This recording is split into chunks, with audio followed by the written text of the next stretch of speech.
With the recent release of WoW Hardcore Classic, I wondered if you could solo every single dungeon as a druid without ever dying. The rules?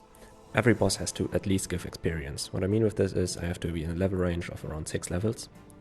I have to be solo the entire time, there's no help to getting to the dungeon or help with the trash. And also no crazy bolt buffs or other things like enchanting Crusader on level 1. Before starting this, I wanted to quickly share that I have no idea if this is even possible. So these videos are just me sharing how far I can get on my own. If you have any tips of what I can improve, happy to read them in the comments. Starting with the Deadmines. Here you can quickly see my gear. It's nothing special and very easy to obtain. It consists out of purely green items from quests, some random mobs and vendor items. I'm still missing a headpiece, necklace and trinkets. I also don't have any professions, so no engineering gear, no alchemy potions, no enchanting. I'm a level 24 druid, that means I'm only 3 levels higher than VanCleef, so it should be a pretty fair match. My talents maybe look a little bit strange, as I opt in to start with balanced druid, even though I mostly fight as a feral druid. 4 talents here to highlight. The first row you can completely ignore, it's not usable in dungeons. But in the second I get 2 insane things. First, 10% increased physical damage. Second, 30% less mana costs on shapeshifting. In the third row I get Clarity of Omen, which is my whole strategy for the dungeon, more on that later. And I also get a little bit more Thorns damage, which is actually on average around 20 to 25% of my total damage. Time for the first boss. This boss was a bit of a gear check for me. I wanted to see if my strategy with Omen of Clarity actually works. The idea was I have a proc through Omen of Clarity which makes my next ability free. Has a chance of around 5 to 6% to proc on every hit. Once it procs I will heal myself up. This way I should never really run out of mana and my damage is not really important. This actually worked super well for the first boss and he went down in no time. The boss itself has I think only one ability, and that from time to time he will stun you. So as long as you make sure you heal yourself early enough, I aimed for latest at 50%, it should be completely fine. Even if he stuns you then, he will not kill you right away and you can heal up afterwards. The stun has a pretty long cooldown. Here you can see my clarity procced. I got stunned, I waited off and healed myself up. Put Fairy Fire on and went back into Bear. And I pretty much now at 60-70% mana. And by the time I have to heal again, I'm full. Keep repeating this over and over again. If you get a clarity proc very quickly, feel free to just use it for damage. The clarity actually works on any ability besides shapeshifting, so healing, damage, even as a cat you can do a lot of damage. And then we are very quickly actually at the end. I don't think I got any good loot from him, besides just the white mace that almost always drops. But first out of 6 bosses is down. To the second boss. He will actually do too much damage to just stand still and heal yourself up. Therefore I'm using this tree here. You can climb up pretty easily if you go forward. If you go backwards, which I have to do later in the boss fight, it's not that easy. But you stand up here, you pull him, go into Bear, I put a hot on before me there and just tank him up here. Pretty much the same thing. I will fight with him now. In the best case I get a proc. I will then stun him, jump down and heal and rinse and repeat. His abilities I'm actually not sure about. I think they're just purely damage, reducing my armor or something like this. So it should be pretty simple. You can see here now in a moment that I will be at around 40%, I think. I will jump down. I got here my clarity proc. I use it actually for damage because I don't need the mana regeneration here too much. And stun him, jump down and heal up completely. Now the tricky part starts. First of all I will wait a little bit to heal up and then have to do now this whole thing but backwards. I always use the wall here in the right to jump against, and then often you can wiggle your way up all the way to the tree. And then pull him all the way to the end of the tree so that he has the longest path possible until he reaches me. I'll speed up this a little bit so we don't have to see the full fight, but you do it 2 times more and then he is down. Now the important part comes. When he dies, you want to be as far away as possible from him, because then the second boss jumps out of him. I actually did a mistake here by pulling him and hitting him way too early. I could have regenerated completely up. You're not in combat and it's your time when you want to pull. And now I'm panicking. I actually don't manage to get with my bear up the tree backwards. I fell down and had to heal myself quickly. Wanted to do it again, realizing I don't even have enough money. So I'm trying to kite him away, stun him, and have only one option now, do it forward. Actually managed. I think if I didn't manage there, I would have maybe died and my run would have ended. But once you're up there, you can jump down and it's a really far path for him to come back. You heal yourself up and you can kill him.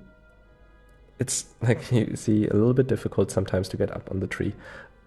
Don't panic like I did, and it should be fine. But yeah, like I said, take your time with him. He does a lot more damage than its bigger shape and form. With a little bit of patience and running around, you have him also dead, and there you can see the second boss down. I actually got a level up from this, which is very interesting. I thought if I go in here with level 24, I will stay level 24 until I'm done, because afterwards I wanted to do Wailing Cavern. But never realized that giving or doing these solo gives you insane amount of experience. I think I did 2 levels in Deadmines doing it solo. Per boss I got around 5 to even 10,000 experience, so it's actually kind of interesting. Okay, third boss. This one actually comes always with a pad on top of it, and you have to kind of make 2 decisions here. Either you pull him very far up and you jump down onto this big lava pot. Both of them will reset, but you can spam Moonfire onto the ad and keep him in combat while the boss resets, and then do the ad alone and then the boss afterwards. I thought I will do this at the beginning, opt out of the decision, because I actually killed the ad pretty quickly by just moving backwards. You can see as long as you keep moving backwards, the boss will start casting his fire attack and then break it. Both did that, and I had some pretty lucky hits and killed the ad too quickly, so that I didn't really have to worry about it. At this time, the boss is kind of the same as the first boss. Move away when he does the fire attack, keep hitting him until you have a proc, and then jump down or just stand still to heal yourself. Jumping down is even extra safe, and the boss will die pretty quickly. With this, we have already 3 out of 6 bosses down. Be mindful that after this boss, there's a group of ads spawning that walk around in this room. There are 3. They're pretty strong, so either sneak by or make sure that you have enough space to kill them. Coming to the 4th boss. He will always be pulled when you aggro the 2 invisible ads at the beginning. I opt into pulling them all the way back to this little platform bridge area where you can abuse the pathing of the NPCs to make them run around. It's actually a pretty common path. A lot of people already use this. I saw it in a lot of videos. It's one of the easiest way to kill this boss, as he's hitting pretty hard. The important part is that you kill the ads first, because they do actually quite a lot of damage, and then once the boss hits a certain threshold, he will stun you. This is something where you have to be a little bit mindful of, because you cannot just stand here and damage him. Once I healed myself back up now, I will start pulling him towards the direction of his chest, because once he stuns me, I want to run after him and be close to him. If you stand all the way back, he will actually reset and you have to do it again, but this time you pull sometimes even pirates from the boat upstairs. So now the same thing, you pull him back, kite him a little bit and do damage. Once he hits around almost 30%, you want to get him closer to his chest again. I think I did a little bit of mistake here and he stunned me already very early, so I have to sprint now after him to keep up with him and try to get him in combat. Managed pretty easily now. Now I kite him back. Careful with the 200 mace. This one stuns constantly. You will see it in a little bit when he actually contacts with me. Here I'm stunned, and then I'm stunned again, and then I'm stunned again. But it got a little bit close, but with the trick you can abuse the platform pretty easily. And I actually got the 200 mace, so I was pretty happy about it. But I will not use it for the rest of the video, just to keep it fair for people that don't get the base. And boss number 5. You start here at the platform where VanCleef also is, so you have to clear actually quite a lot of trash to get up here. You can sneak by the first ones on the bottom floor, you don't really have to clean them, but then once you come to the highest level, I cleaned everything up here just to play it safe. You can pull pretty much everything one by one, so that should be pretty easy to do. The boss itself has just a big poison ability that you can avoid if you just run away out of melee range once he casted. At least I think that's how it works. I never got hit afterwards anymore by him. You can also stun it or just move away like I just did. How I'm defeating this boss is by standing up on the platform where VanCleef is, going to the very end on the side and jumping down once I go lower life points. The Smites then start running all the way around, and that gives you enough time to heal up, to regen mana and rinse and repeat.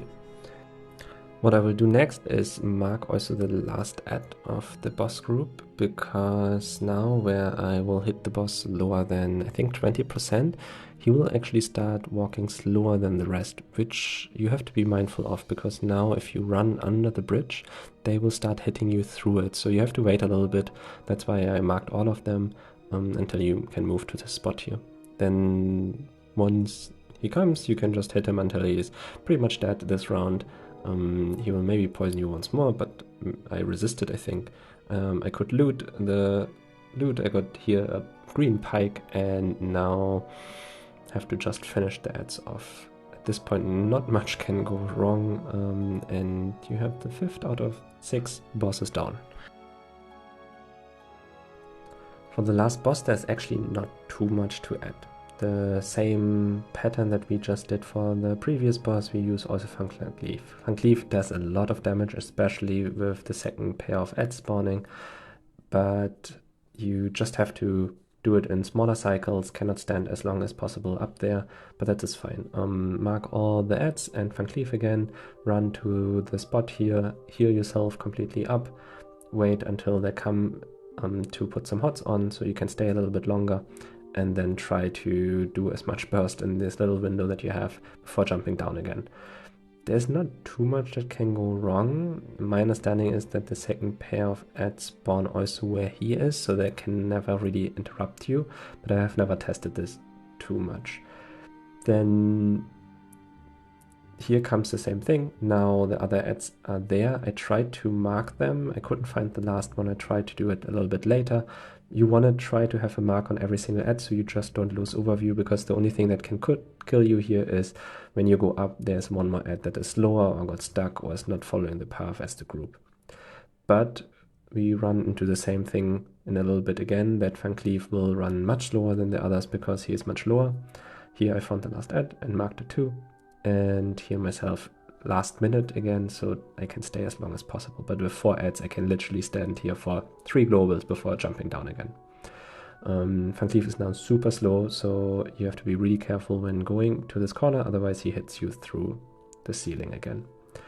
I think I can barely wait here until VanCleef is there, but yeah, so now he gets super low. I think I will even finish him off before he comes back up to the platform with Moonfires, just because I got a little bit greedy and also run out of mana here, so that was like a little bit of a bad move. I didn't want to use a mana potion. I tried to use no potions during the entire run or for the bosses, but VanCleef is dead. Now I just have to finish off the ads, and I'm officially done with my hardcore try of Deadmines without ever dying. The loot I got overall was like really bad. I only got the 1 mace, but at least that's something. I think that's also a pretty good mace. I don't know yet if I will use it in the next dungeon, but it's actually interesting how much experience in the gold I get in this run, and I think it's something worth considering, even if you don't want to do this challenge. At last I did the optional cookie boss, Murloc, and just wanted to say thank you very much for watching. This is my first time doing something like this, so super happy to get any kind of feedback of what I could do better, what you're interested in, should I explain something else, anything I missed or do it wrong. please point it out and let me know. I'm super happy to learn. And otherwise, thank you very much for watching.